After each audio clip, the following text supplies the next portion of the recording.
passamos a apresentar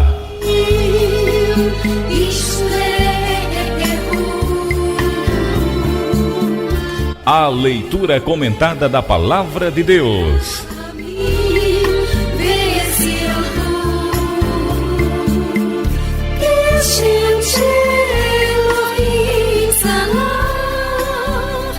Leitura comentada da Palavra de Deus. Gênesis capítulo 6 diz o seguinte: E aconteceu que, como os homens começaram a multiplicar-se sobre a face da terra, e lhe nasceram filhas, viram os filhos de Deus que as filhas dos homens eram formosas, e tomaram para si mulheres de todas as que escolheram. Então disse o Senhor: Não contenderá o meu espírito para sempre com o homem, porque ele também é carne, porém seus dias serão 120 anos. Algumas pessoas aqui creem que os filhos de Deus eram anjos caídos, mas não se tratava de anjos não, porque os anjos, eles não se casam, também nem se reproduzem. Então, achar que aqui os filhos de Deus seriam os anjos caídos é um engano. Segundo alguns estudiosos, essa frase aqui se refere aos descendentes do irmão de Caim e Abel, que teve por nome Sete, que se casaram com os descendentes impiedosos de Caim.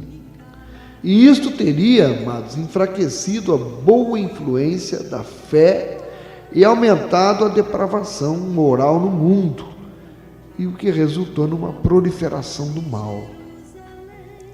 No verso 3 o Senhor disse: Não contenderá o meu espírito para sempre com o homem, porque ele também é carne, porém os seus dias serão 120 anos. A afirmação aqui, seus dias serão 120 anos, ela tem sido interpretada por alguns comentadores da Bíblia também como se Deus concedesse às pessoas nos dias de Noé 120 anos para mudarem seus caminhos pecaminosos. Bem, Deus é paciente conosco também. Ele nos tem dado tempo para abandonarmos os nossos erros e começarmos a viver de acordo com a sua vontade, conforme ele descreve na sua palavra. Embora para nós 120 anos pareça muito tempo, os dias logo passaram e o dilúvio então varreu a terra. Seu tempo também pode estar se esgotando, você que está me ouvindo. Busque a Deus para receber o perdão dos seus pecados, pois nós não podemos prever quando a paciência de Deus chegará ao fim e não há negociação para tempo adicional. No verso 4, ele diz: Havia naqueles dias gigantes na terra, e também depois, quando os filhos de Deus entraram, as filhas dos homens e delas geraram filhos. Estes eram os valentes que houve na antiguidade, os varões de fama. Irmãos, esses gigantes aqui, eles eram pessoas que mediam provavelmente entre 3 a 4 metros de altura. Esse mesmo termo hebreu foi utilizado para descrever a raça das pessoas altas. Você pode verificar em Números 13, verso 33. Golias, para você ter uma ideia, poder comparar, ele tinha 2 metros e 70 centímetros, pelos cálculos da altura de Golias. 2 metros e 70. Ele aparece aqui em 1 Samuel 17. E os gigantes, na época de Noé, que tinham 3 a 4 metros, eles usaram das suas vantagens físicas para oprimir o povo ao seu redor.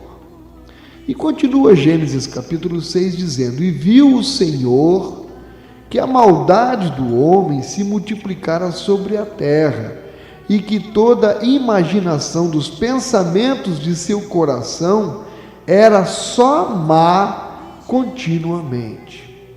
E aí ele diz: Então arrependeu-se o Senhor de haver feito o homem sobre a terra, e pesou-lhe em seu coração.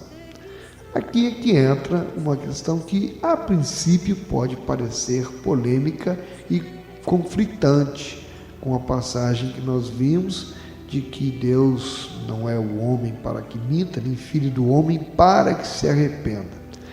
Nós precisamos entender o seguinte aqui neste contexto de arrependimento que a Bíblia cita.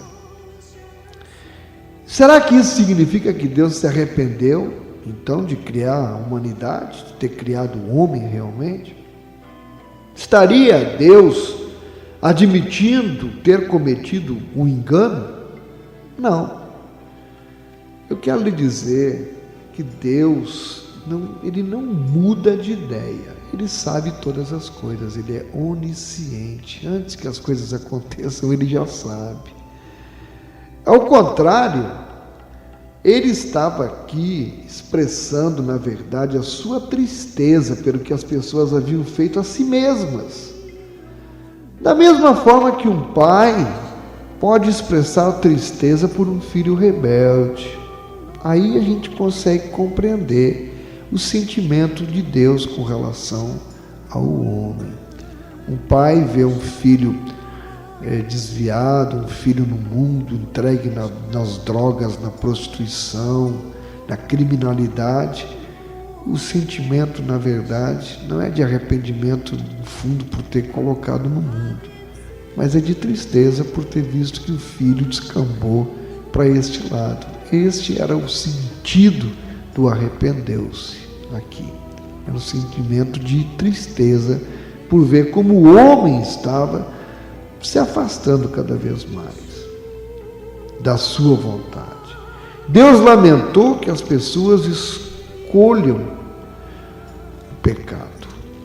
Esse aqui é o problema. As pessoas escolhiam e escolhem até hoje o pecado e a morte espiritual, ao invés de cultivar um relacionamento com Ele. E é esse então o contexto que nós vemos aqui. O Senhor teve tristeza e Ele resolveu então mandar o dilúvio para acabar com toda aquela geração perversa e dar uma nova chance à humanidade. Nós podemos dizer que somos todos descendentes de Noé, porque só a família de Noé foi preservada. Todos os demais sucumbiram. E veja que Noé levou mais de 100 anos construindo a arca. As pessoas tiveram muito tempo também para se arrepender. Mas um dia chegou o dilúvio. E as pessoas, como no dia do dilúvio, se casavam, se davam em casamento, comiam, bebiam, e nunca imaginavam que o dilúvio chegaria. O que é que na verdade Deus quer? Ele quer acabar com a humanidade? Muito pelo contrário. Deus não sente prazer na morte do ímpio, porque Ele sabe que quando o ímpio morre, ele não vai para ele, vai para o lado do inimigo. Então por isso Ele é um Deus tão paciente e tão misericordioso. Você já parou para pensar quanto Deus lhe ama, quanto Ele tem lhe dado de oportunidades, de chances? Graças a Deus por sua paciência, por sua misericórdia. Que o Senhor esteja aplicando a porção da sua palavra nos nossos corações nesta tarde, em nome de Jesus.